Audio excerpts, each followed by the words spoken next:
અહીં આપણે વેન આકૃતિ વિશે ભણવાનું છે. વેન આકૃતિ ગણો વચ્ચેના ઘણા ખરા સંબંધોને આપણે આકૃતિઓ દ્વારા રજૂ કરવામાં આવે છે અને તેમને આપણે અંગ્રેજી તર્કશાસ્ત્રી જે છે જ્હોન વેન એમના નામ પરથી આપણે વેન આકૃતિ નામ આપ્યું છે. સામાન્ય રીતે સાર્વત્રિક ગણને લંબચોરસ અને તેના ઉપગણોને વર્તુળમાં દર્શાવવામાં આવે છે અને ગણના ઘટકોને તેમને અનુરૂપ વર્તુળમાં દર્શાવાય છે. બરાબર છે. એટલે કે સાર્વત્રિક ગણ હોય તેને આપણે ચોરસમાં લઈ શકીએ, લંબચોરસની અંદર આ રીતે લઈ શકાય, જેને આપણે ખૂણામાં રાઈટ સાઈડ યુ દર્શાવી શકીએ સાર્વત્રિક ગણને. જ્યારે તેના ઉપગણ એને આપણે વર્તુળ તરીકે દર્શાવીએ છીએ. ધારો કે 2 કે તેથી વધારે વર્તુળો હોય તો એ પણ એના ઉપગણ છે, જે A B C હોઈ શકે. અહીં ગણ ક્રિયાઓ જોવાની છે આપણે કે 2 ગણ A અને B આપેલા છે તો તેમના વચ્ચે કંઈક ક્રિયાઓ હોય, જેમ કે યોગ ક્રિયા છે, છેદ ક્રિયા છે, તફાવત ક્રિયા છે, સંમિત તફાવત ક્રિયા છે. બરાબર છે. તો એમાંથી કેટલીક અહીંયા ક્રિયાઓ જોવાની છે.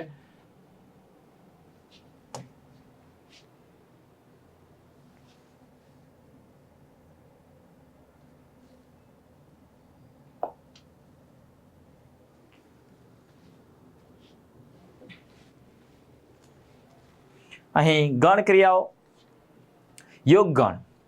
ગણ ક્રિયામાં આપણે પહેલું જોઈએ છે યોગ ગણ, કે 2 ગણ આપણને આપેલા છે A અને B. બરાબર છે.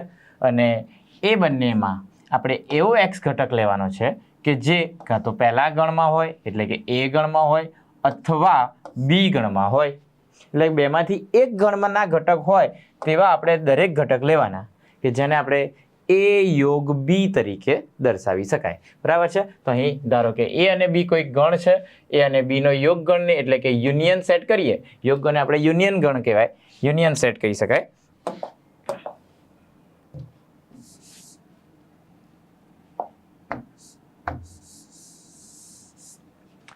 અને A ના તમામ ઘટકો અને B ના તમામ ઘટકો અને તેમના સામાન્ય ઘટકોને ફક્ત એક જ વખત લેવામાં આવે તો તેથી બનતા આપણે ગણને આપણે યોગ ગણ કહીએ છીએ.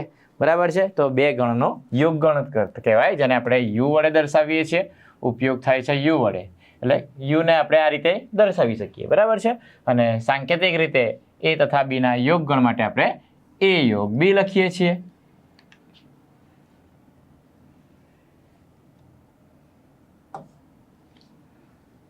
તેને આપણે A યોગ B વાંચી શકાય. જેમાં આગળ વાત કરી તે જ પ્રમાણે કે A યોગ B માં કેવા ઘટકો લેવાના, તો એવા x ઘટકો જે ગણ A માં હોય અથવા તો ગણ B માં હોય તેવા આપણે ઘટકને ગણ A માં અથવા B માં, અથવાનો મતલબ શું છે કે બેમાંથી એકમાં હોય તો ચાલે, પરંતુ જો અને હોય તો બંનેમાં હોવા જોઈએ. એટલે અહીં આપણને અથવા આપેલો છે તો અથવાનો મતલબ થાય A ના ઘટકો અથવા B ના ઘટકો હોય તેવા ગણને આપણે યોગ ગણ કહીએ છીએ અને A યોગ B વડે જેને દર્શાવી શકાય.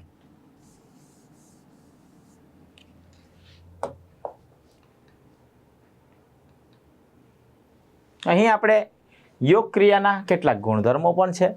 જેમ કે અત્યારે આપણે યોગ ગણની તો વાત કરી કે A યોગ B શોધવો, પરંતુ A યોગ B ની જગ્યાએ જો B યોગ A શોધીએ તો શું આપણને આન્સર શું મળે? બરાબર છે. તો એના ગુણધર્મો અહીં આપેલા છે કે A યોગ B અને B યોગ A એ હંમેશા સમાન જ હોય છે, જેમને ક્રમનો નિયમ કહેવાય. જેમ કે આપણે નીચેના ધોરણમાં ભણી ગયા છીએ કે 2 + 3 જે 3 + 2 થાય. તો આપણે આમાં ક્રમને અદલા બદલી કરી છે એટલે આને આપણે ક્રમનો નિયમ કહીએ. એ રીતે A યોગ B બરાબર B યોગ A થાય, જે ક્રમનો નિયમ દર્શાવે છે. ત્યાર પછી છે બીજો નિયમ, વિભાજનનો નિયમ. અહીં આપણને જૂથનો નિયમ આપેલો છે કે A યોગ B યોગ C જે છે એને આપણે A યોગ B યોગ C કહેવાય. એટલે કે B અને C નો યોગ ગણ કર્યા પછી A સાથે યોગ કરો કે પછી A યોગ B કર્યા પછી C સાથે યોગ ગણ કરો તો બંને સમાન જ હોય, જેને આપણે જૂથનો નિયમ એટલે કે એસોસિએટિવ લો કહી શકાય. ત્યાર પછી છે A યોગ phi. અહીં આપણે જે phi જે છે એ ખાલી ગણ દર્શાવે છે એટલે કે રિક્ત ગણ. તો રિક્ત ગણ સાથે જો ગણ A નો યોગ ગણ કરવામાં આવે તો આપણને શું મળે? તો ખાલી ગણમાં એક પણ ઘટક નથી અને A ગણમાં કંઈક ઘટકો આપેલા છે. તો આમ બંનેનો યોગ કરીએ તો બંનેના ઘટકો લેવાના અને બેમાંથી એકમાં આવેલા હોય તો પણ એ ઘટકો લેવામાં આવે છે. તો આમ A યોગ ફાઈ જે આપણને એ મળે, જેને આપણે ફાઈનો નિયમ કહી શકાય, બરાબર છે. અને સાથે સાથે એ યોગ એની વાત કરીએ તો એનો એ સાથેનો યોગગણ કરીએ છીએ તો આપણે એક્સ ઘટક એવા લઈએ કાં તો પહેલામાં હોય અથવા બીજામાં હોય અથવા બંનેમાં હોય, બરાબર છે. તો એનો એ સાથેનો યોગગણ લેવામાં આવે તો એ ગણના ઘટકો મળવાના છે, કારણ કે એકના એક ઘટકો બે વાર લેવામાં આવતા નથી, માટે આપણે એ યોગ એ બરાબર એ થાય અને આપણે સ્વયંઘાતીનો નિયમ કહી શકાય. પરંતુ સાર્વત્રિક ગણ યુ સાથે એનો યોગગણ કરવામાં આવે તો એ જે છે એ તો સાર્વત્રિક ગણનો ઉપગણ છે, અને સાર્વત્રિક ગણનો ઉપગણમાં એ છે તો યુની અંદર જે ઘટકો છે એ તો એમાં બધા જ હોય જરૂર નથી, પરંતુ એના તમામ ઘટકો યુમાં હોય તે જરૂરી છે. એટલે આપણે યુના બધા જ ઘટકો લઈ લઈએ તો એના અમુક ઘટકો એના ઘટકો જે છે એ યુમાં આવી ગયા છે, એટલે કે બંનેનો યોગગણ જે યુ એટલે કે સાર્વત્રિક ગણ થાય. તો અહીં બંને યુ અલગ અલગ છે, એક સાર્વત્રિક ગણનો યુ છે જ્યારે બીજો યોગગણનો યુ દર્શાવેલો છે, બરાબર છે. તેને આપણે યુનો નિયમ કહી શકીશું. અહીં આપણે વેન આકૃતિની વાત કરી તો વેન આકૃતિમાં કઈ રીતે આપણે યોગગણ કરી શકીએ, તો ધારો કે આપણને બે ગણ આપેલા છે એ અને બી, અને યુ જે છે એ સાર્વત્રિક ગણ છે જેને આપણે લંબચોરસ વડે દર્શાવ્યો છે. અને હવે આપણે એ અને બીનો જો યોગગણ કરવો હોય તો અહીં દર્શાવેલો કે એના ઘટકો લેવા, એના ઘટકો અહીં આપણે લઈએ તો એના તમામ ઘટકો, ત્યાર પછી બીના ઘટકો, પરંતુ એકના એક ઘટકો રિપીટ કરવાના નથી, માટે એ યોગ બી જે છે એ વર્તુળની અંદર આવેલા બંને વર્તુળના બધા જ ભાગ જે વધે છે, જે અહીં આપણે શેડ કરવો એટલો ભાગ છે એ યોગ બી દર્શાવે છે, બરાબર છે વિદ્યાર્થી મિત્રો. તો એ યોગ બી એટલે કે એના ઘટકો, બીના ઘટકો અથવા કોમન ઘટકો, પરંતુ એકના એક ઘટકો બે વાર નહીં લેવાના, જેને સાંકેતિક ભાષામાં આગળ પણ વાત કરીને ફરીથી એકવાર જોઈ લઈએ કે એ યોગ બી જે છે એને આપણે આ રીતે દર્શાવી શકાય કે એ યોગ બી એટલે એક્સ ઘટક એવો છે કે જ્યાં તે એક્સ એ એનો ઘટક છે અથવા એક્સ એ બીનો ઘટક છે. એટલે આ બંને ગણમાંથી એક ગણના તો ઘટક છે ને છે. એ યોગ બીમાં ઘટક હોય તો એનો ઘટક અથવા બીનો ઘટક તો હોય જ.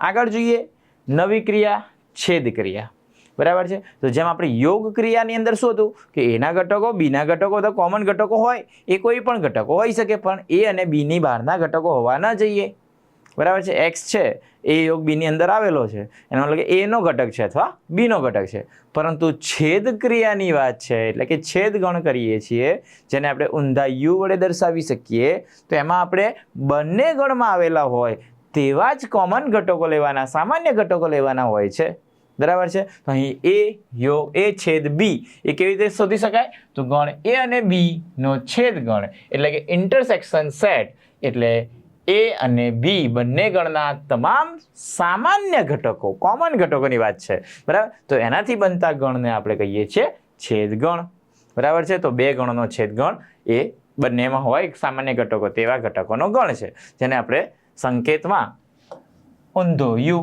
એટલે આ રીતે દર્શાવવામાં આવે છે. ક્લિયર છે. તેમાં આપણે એ છેદ બી, જેમ એ યોગ બીનો સાંકેતિક ભાષા હતી તેવી રીતે એ છેદ બીને આ રીતે દર્શાવાય કે એક્સ એવો ઘટક છે કે જ્યાં એક્સ એ એનો ઘટક છે અને એક્સ એ બીનો પણ ઘટક છે, એટલે કે બંનેમાં આવેલા હોય તેવા ઘટકો છે.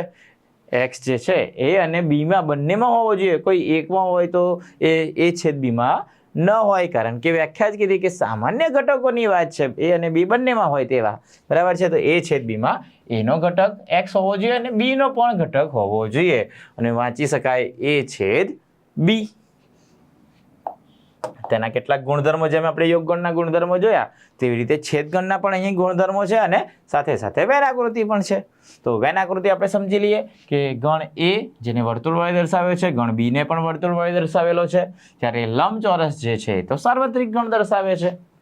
તો એ છેદ બી એટલે કેવા, તો કે સામાન્ય ઘટકો એ અને બી બંનેમાં આવેલા હોય તેવા સામાન્ય ઘટકો.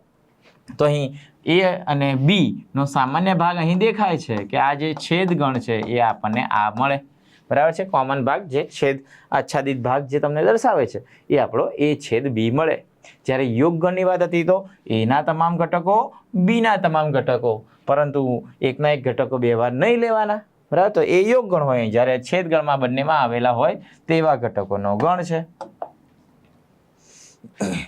તો છેદ ક્રિયાના ગુણધર્મો પણ જોઈ લઈએ કે છેદ ક્રિયાના ગુણધર્મોમાં આપણે જેમ યોગ ગણની અંદર ક્રમનો નિયમ હતો તો એ છેદ બી શોધો કે બી છેદ એ બંનેના કોમન ઘટકો જ લેવાના છે એટલે બંને સમાન જ મળે, જેને આપણે ક્રમનો નિયમ કહીશું.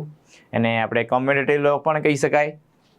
બીજો છે એ છેદ બી છેદ સી બરાબર એ છેદ બી છેદ સી, એટલે કે એ છેદ બી મેળવ્યા પછી સી સાથે છેદ મેળવો કે પછી બી છેદ સી મેળવ્યા પછી એ સાથે છેદ મેળવો, તો બંનેનો જવાબ સમાન જ રહે છે, જેને આપણે જૂથનો નિયમ કહેવાય કે જૂથ બદલેલું છે કે એ અને બીનું જૂથ છે તો અહીં બી અને સીનું જૂથ છે, બરાબર છે. તો આ રીતે આને આપણે જૂથનો નિયમ કહેવાય, એસોસિએટિવ લો કહી શકીશું. ત્યાર પછી ફાઈ સાથેનો નિયમ, તો ફાઈનો નિયમ છે કે ફાઈ સાથે એનો છેદગણ મેળવીએ તો ફાઈ પોતે મળે અને યુ સાથે જો એનો છેદ લેવામાં આવે તો એ પોતે મળે, કારણ કે પહેલા બેમાં કોમન કંઈ ઘટક જ નથી, ફાઈમાં કોઈ ઘટક આવે જ નહીં, તો પછી કોમન ઘટક જ ક્યાંથી મળે, એટલે ખાલી ગણ એ આપણને છેદગણ મળે છે. જ્યારે બીજાની અંદર યુ સાથે એનો છેદગણ લઈએ તો એ તો યુનો ઉપગણ કહેવાય. તો ઉપગણ એટલે એની અંદર યુના તમામ ઘટકો આવેલા જ છે, પરંતુ યુની અંદર યુ અને એમાં સામાન્ય ઘટક લેવા જઈએ તો એના જ ઘટકો સામાન્ય રહેવાના છે, એટલે છેદગણ છે આપણને એ મળે, જેને આપણે ફાઈ, પહેલો ફાઈનો નિયમ અને બીજો સાર્વત્રિક ગણનો નિયમ એમ કહી શકાય. ત્યાર પછી છે સ્વયંઘાતી નિયમ, એટલે એનો એ સાથેનો છેદગણ, તો પોતે ને પોતાના સાથેનો છેદગણ લેવામાં આવે તો સામાન્ય ઘટક તો એના એ જ મળે ને, બરાબર છે. એ અને એના સામાન્ય ઘટક એ જ હોય માટે આપણે એ છેદ એ મળે. જ્યારે કંઈક નવો નિયમ છે કે યોગ અને છેદ એનું કોમ્બિનેશન છે કે એ છેદ બી યોગ સી હોય, એટલે કે યોગનું છેદ પર વિભાજનનો નિયમ છે, બરાબર, કે યોગ છે એ છેદ અહીંયા આપણે આપેલો એ છેદ બી યોગ સી, તો આપણે વિભાજનનો નિયમ એવું કહે છે કે એ છેદ બી યોગ એ છેદ સી લખી શકાય. ગુણાકાર અને સરવાળો હોય જે નિયમ હતો ને, અહીંયા ગુણાકાર આપેલો હોય ને સરવાળો આપેલો હોય તો એ બી એ સી જેમ લખતા હોઈએ તેવી રીતે અહીં આપણને એવું કીધેલું છે કે એ છેદ બી યોગ સી હોય તો વિભાજનનો નિયમ એવું છે કે એ છેદ બી યોગ એ છેદ સી લખી શકાય, બરાબર છે. અહીં આપણે આ એરર ખાસ સુધારી દેવાની છે વિદ્યાર્થી મિત્રો, કે અહીં યોગ ગણ અહીં આપેલો છે એ છેદ બી યોગ એ છેદ સી, બરાબર છે. ત્યાર પછી તે જ પ્રમાણે એટલે આને આપણે શું કહીશું, છેદ ક્રિયા એ યોગ ક્રિયા પર વિભાજન કરે છે. યોગ ક્રિયા પર વિભાજન કરે છે ને છેદ, એટલે છેદ એ યોગ ક્રિયા પર વિભાજન કરે છે. તેવી રીતે બની શકે કે એ યોગ બી છેદ સી પણ હોઈ શકે, તો યોગ ક્રિયા એ છેદ ક્રિયા પર વિભાજન કરે છે, એટલે આને આપણે આ રીતે લખી શકાય એ યોગ બી છેદ એ યોગ સી. ક્લિયર છે.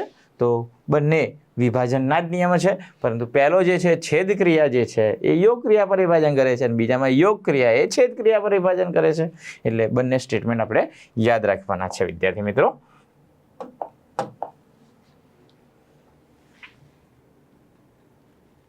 ત્યાર પછીની ક્રિયા અહીં આપણને દર્શાવેલી છે તફાવત ગણ. તો જેમ આપણે યોગ ક્રિયા જોઈ કે બંને ઘટકો બંનેમાંથી એકમાં હોય તેવો કોઈ એક્સ ઘટક હોઈ શકે અથવા બંનેમાં હોય તો પણ ચાલે. જ્યારે છેદ ગણની અંદર બંનેમાં હોય સામાન્ય ઘટકો તેવા જ ગણ લેવાના, તેવા જ ઘટકોના ગણને આપણે છેદ ગણ કહીએ છીએ. તેવી જ રીતે છે તફાવત ગણ. તો તફાવત ગણ શું હોય, તો તફાવત ગણ અહીં આપણને એવું કીધેલું કે ગણ એ અને બી ની વાત કરીએ તો ગણ એ અને ગણ બી નો આ ક્રમમાં તફાવત ગણ, એટલે કે એ અને બી આ જ ક્રમની વાત કરીએ તો એને આપણે ડિફરન્સ સેટ કહીશું.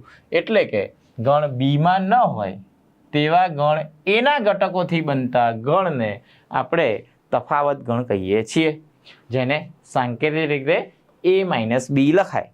શું કીધેલું છે કે બીમાં ન હોવા જોઈએ પરંતુ એમાં હોય તેવા ઘટકો, બીમાં ન હોય અને એમાં હોય તેવા ઘટકોના તફાવત એટલે જે ગણ બને છે તેને આપણે એ માઇનસ બી વડે દર્શાવીશું. એ માઇનસ બી વાંચી શકાય, બરાબર. એ તફાવત બી પણ કહી શકીશું.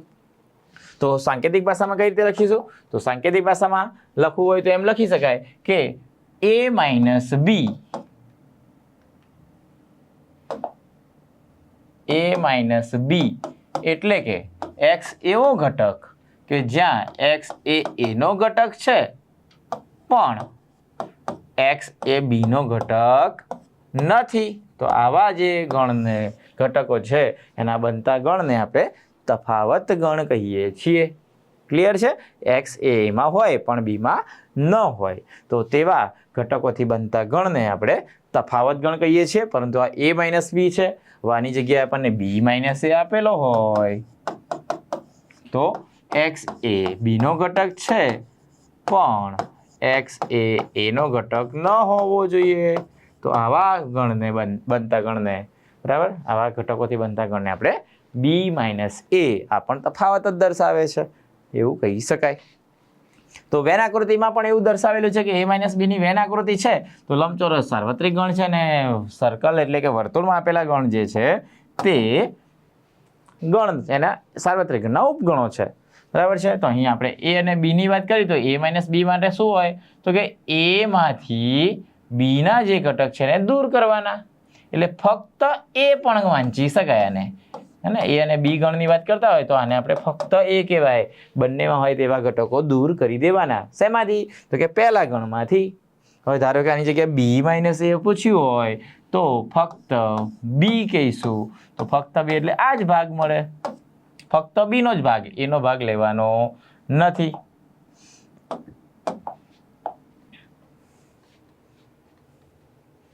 તો નોંધમાં યાદ રાખીએ કે a માઇનસ બી કે પછી a છેદ બી અને b માઇનસ એ પરસ્પર અલગ ગણ કહેવાય. તો અલગ ગણ કોને કહેવાય?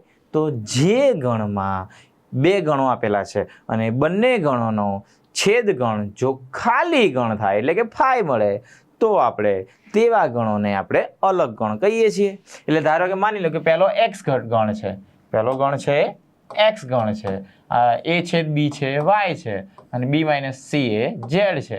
તો અહીં x છેદ y મેળવો તો એ પણ ખાલી ગણ મળે, x છેદ z મેળવો તો પણ તે ખાલી ગણ મળે, y છેદ z મેળવો તો પણ તે ખાલી ગણ મળે. એટલે એક પણ ઘટક સામાન્ય ન હોય તો તેવા ગણોને આપણે અલગ ગણ કહીએ છીએ. તો અહીં આપણે a માઇનસ બી, a છેદ બી અને b માઇનસ એમાં એક પણ ઘટક કોમન ન હોય માટે આપણે એવું કહી શકાય કે આપેલા જે ગણો છે a માઇનસ બી, a છેદ બી અને b માઇનસ એ પરસ્પર અલગ ગણ છે. બરાબર છે? આમાંથી કોઈ પણ બે ગણોનો છેદ ગણ હંમેશા ખાલી ગણ જ મળે.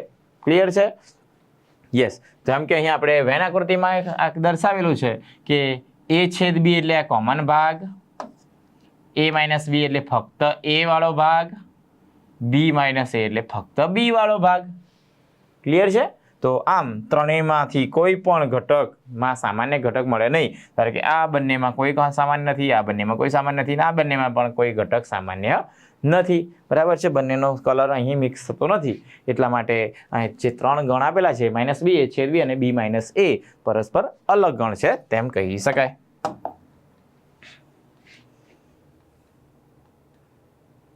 ત્યાર પછીની વાત છે કે પૂરક ગણ.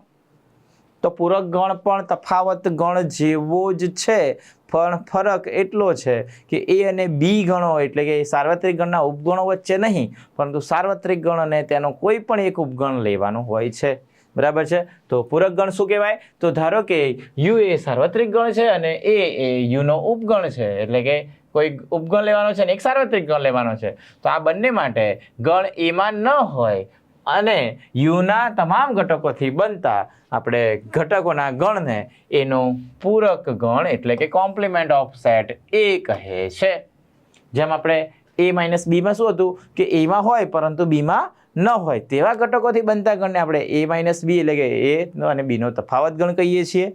તો એવી રીતે અહીં આપણને યુમાં હોય પરંતુ એમાં ન હોય તો તફાવત ગણ જ થયો ને વન ટાઈપ તો. બરાબર છે? પરંતુ અહીં આપણે તફાવત ગણ છે એ સાર્વત્રિક ગણમાંથી આપણે બાદ કરવાનો હોય છે. અહીંયા જે પૂરક ગણની વાત છે એમાં શું કરીએ છીએ કે યુ સાર્વત્રિક ગણમાંથી એના ઘટકો દૂર કરવામાં આવે છે કે યુ માઇનસ એ જે છે એને જ આપણે પૂરક ગણ કહીએ છીએ. બરાબર છે. એ નો પૂરક ગણ હોય તો યુ માઇનસ એ, બી નો પૂરક ગણ હોય તો યુ માઇનસ બી લખાય. ક્લિયર છે? તો આમ યુ ડેશ એ ડેશ ની વાત કરેલી છે અહીં, તો એ ડેશ એટલે એનો પૂરક ગણ હોય તેને આપણે એ રેસ ટુ સી લખીશું, કારણ કે કોમ્પ્લિમેન્ટ ઓફ સેટ અથવા તો એ ડેશ પણ દર્શાવી શકાય. બરાબર છે. તો એ ડેશ એટલે શું? તો કે યુમાં હોય પણ એમાં ન હોય, એટલે તફાવત જ છે, પરંતુ સાર્વત્રિક ગણ અને ગણ જે સાર્વત્રિક ગણનો ઉપગણ છે તેના વચ્ચે તફાવત રહેશે. તો જેમાં આપણે એક્સ એવા ઘટકો છે જ્યાં એક્સ એ યુમાં છે, સાર્વત્રિક ગણ યુમાં, પરંતુ પણ એક્સ એ બીમાં એમાં નથી. ક્લિયર છે? યુમાં છે પણ એમાં નથી. તો આ જે ગણ મળે છે તેવા ઘટકોના ગણને આપણે પૂરક ગણ કહીએ છીએ. ગણ એ નો પૂરક ગણ કહેવાય. તેવી રીતે બી માટે હોય તો યુ માઇનસ બી લખાય. ક્લિયર છે? તો એ ડેશ જેને આપણે અત્યારે હાલ દર્શાવ્યું કે એક્સ એવો ઘટક કે જ્યાં એક્સ એ યુ નો ઘટક હોય અને એક્સ એ બીમાં એમાં નથી. બરાબર છે? યુમાં છે અને એમાં નથી, એટલે કે A dash U minus A પણ દર્શાવી શકાય. A dash equal to U minus A.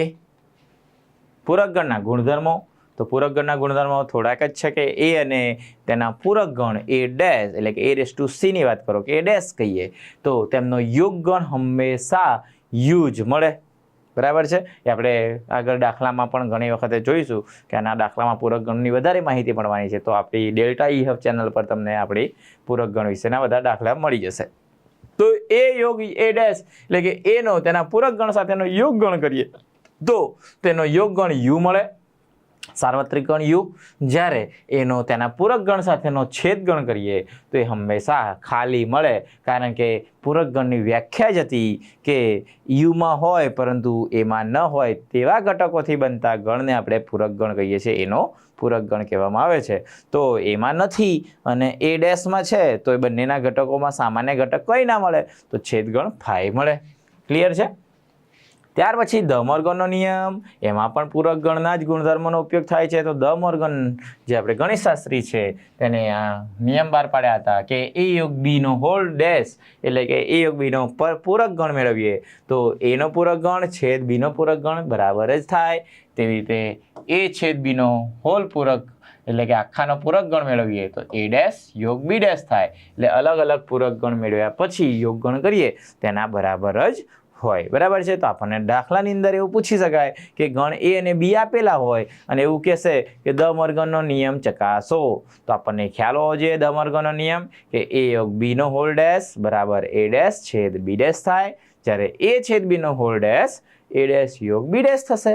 Clear છે? જ્યારે દ્વિપૂરક પ્રક્રિયાનો ગુણધર્મ એટલે કે પૂરક ગણનો પણ પૂરક ગણ જે પોતે ગણ મળે. બરાબર છે?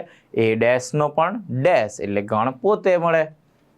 ત્યાર પછી ખાલી ગણ અને સાર્વત્રિક ગણના નિયમો છે કે ખાલી ગણનો પૂરક ગણ મેળવો એટલે 5 ડેશ તો યુ માઇનસ 5 એટલે કે યુ જ મળે, અને યુનો પૂરક ગણ મેળવે તો યુ માઇનસ યુ એટલે ખાલી કંઈ ના હોય કંઈ ના વધે એટલે એને આપણે ખાલી ગણ કહીએ છીએ, રિક્ત ગણ કહેવાય. બરાબર છે? જેને 5 વડે દર્શાવીએ છીએ.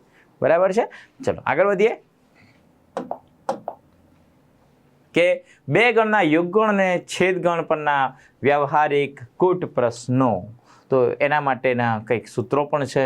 તો અહીં બે ગણ એ અને બી શાંત ગણ છે. શાંત ગણ એટલે કે જે ગણમાં સભ્યોની સંખ્યા નિશ્ચિત હોય તેવા ગણને આપણે શાંત ગણ કહીએ છીએ. અને શાંત ગણ માટે આપણને એવું કીધું કે છેદગણ ખાલી ગણ હોય તો નંબર ઓફ એ છેદ બી ને આપણે નંબર ઓફ એ યોગ બી ને નંબર ઓફ એ વત્તા નંબર ઓફ બી લખી શકાય.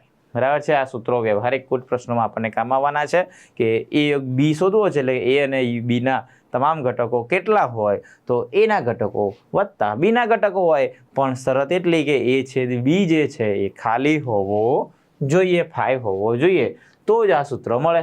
બરાબર છે? અને જો એ છેદ બી 5 ન હોય તો શું થાય? કારણ કે 5 હોય તો એ યોગ બી નંબર ઓફ એ યોગ પ્લસ નંબર ઓફ બી લખાય, પરંતુ એ છેદ બી જો 5 ન હોય એટલે ખાલી નથી તો નંબર ઓફ એ યોગ બી શું થાય? તો number of A plus number of B આ તો થાય જ, પરંતુ તેમાંથી એ છેદ બીના ઘટકો જે છે એ દૂર કરવા પડે. એટલે કે અહીંયા ખાલી હતા એટલે સંખ્યા 0 હોય તો આને 0 લખો તો ઉપરનું સૂત્ર બની શકે. ક્લિયર છે? પરંતુ ખાલી ન હોય તો પાછળ આ સૂત્ર આખું બને કે નંબર ઓફ એ યોગ બી બરાબર number of A plus number of B minus number of A છેદ બી. જો એબીસી શાંત ગણ હોય, હવે આખો 3 ગણની વાત કરેલી છે કે એ બી ને સી એટલે તેમાં સભ્યોની સંખ્યા નિશ્ચિત હોય તો આપણે તેવા ગણને શાંત ગણ કહેવાય. અને 3 જો શાંત ગણ હોય તો નંબર ઓફ એ યોગ બી યોગ સી ત્રણેયમાં આવેલા ઘટકોની સંખ્યા કેટલી? ઓછામાં ઓછા એક ઘટકમાં તો આવેલો જ હોય એવા ઘટકોની સંખ્યાની વાત છે. ઓછામાં ઓછા એટલે કે 1માં આવેલા હોય, કાં તો 2 માં આવેલા હોય અથવા 3 માં આવેલા હોય તેવા ઘટકોની સંખ્યા. એટલે કે નંબર ઓફ એ યોગ બી યોગ સી જે થશે number of A plus number of B plus number of C, ત્યાર પછી માઇનસ નંબર ઓફ એ છેદ B plus minus number of B છેદ C minus number of C છેદ એ. પહેલા ત્રણેયનો સરવાળો છે, ત્યાર પછી 3ની બાદબાકી છે, પછી છેલ્લે પાછો ત્રણેયમાં હોય તેવા ઘટકો, ત્રણેયમાં સામાન્ય ઘટકો એટલે એ છેદ બી છેદ સી જેના ઘટકો ઉમેરવામાં આવે છે. બરાબર, તો આ થયો નંબર ઓફ એ યોગ બી યોગ સી નું સૂત્ર. તો વ્યવહારિક કૂટ પ્રશ્નોમાં ઘણું કામ આવવાનું છે. તો આ સૂત્રો આપણને આવડતા જ હોવા જોઈએ. બાકી તમે વેન આકૃતિની મદદથી પણ આવા દાખલા કરી શકો છો કૂટ પ્રશ્નોવાળા. અહીં આપણે તફાવત ગણની વાત કરી હોય વિદ્યાર્થી મિત્રો કે અહીં આપણને તફાવત ગણ એ માઇનસ બીમાં કેટલા સંખ્યાઓ હોય, કેટલા ઘટકો હોય, તો એના માટે સૂત્ર બને number of A minus B બરાબર number of A minus number of A છેદ બી. એટલે કે એના સભ્યોની સંખ્યા અને કોમન જે સભ્યો છે એ દૂર કરવાના. બરાબર છે? ધારો કે એમાં 10 સંખ્યા છે અને એ છેદ બીમાં એ 5 સંખ્યા કોમન છે, તો પછી એમાં 10માંથી આપણે 5 કોમન છે તો 5ને દૂર કરી દેવાના. તો ફક્ત એમાં 5 જ ઘટકો મળે, 10 - 5 5. ક્લિયર છે? તો આમ number of A minus number of A છેદ બી લખી શકાય.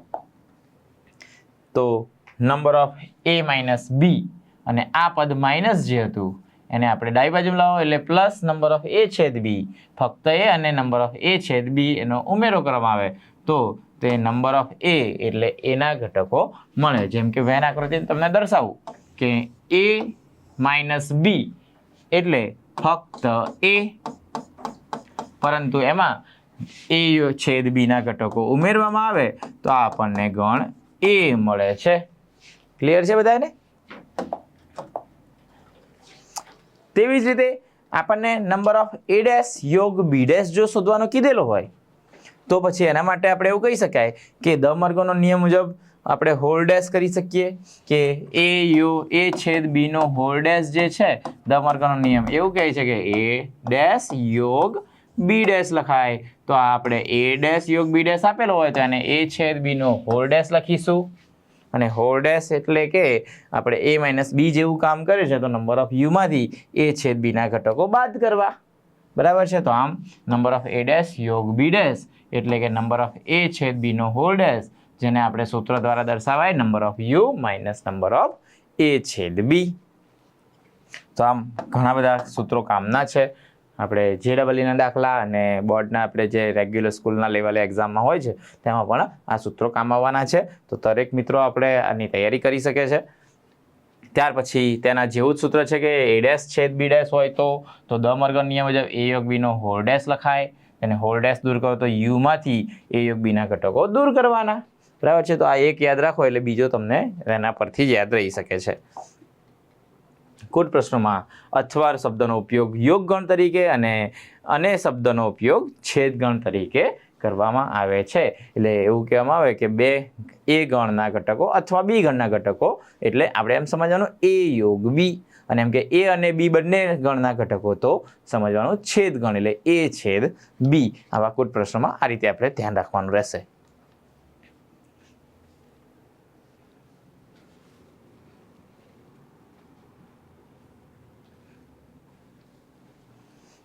તો આ હતી આપણી ચેપ્ટર નંબર 1ના તમામ સંપૂર્ણ થિયરીઓ. બરાબર છે? તો આજના આપણે જે ભાગ 1, 2 અને જે ભાગ 3 એટલે કે આજનો જે ભાગ 3 છે ત્યાં સુધીની થિયરી કરો એટલે તમારું ચેપ્ટર 1 JEE લેવલ સુધીના પ્રશ્નો અંદર થઈ શકે. પરંતુ આ થિયરી પ્રશ્નો તમારે એકવાર જોઈ લેવાના છે. થેન્ક યુ વિદ્યાર્થી મિત્રો.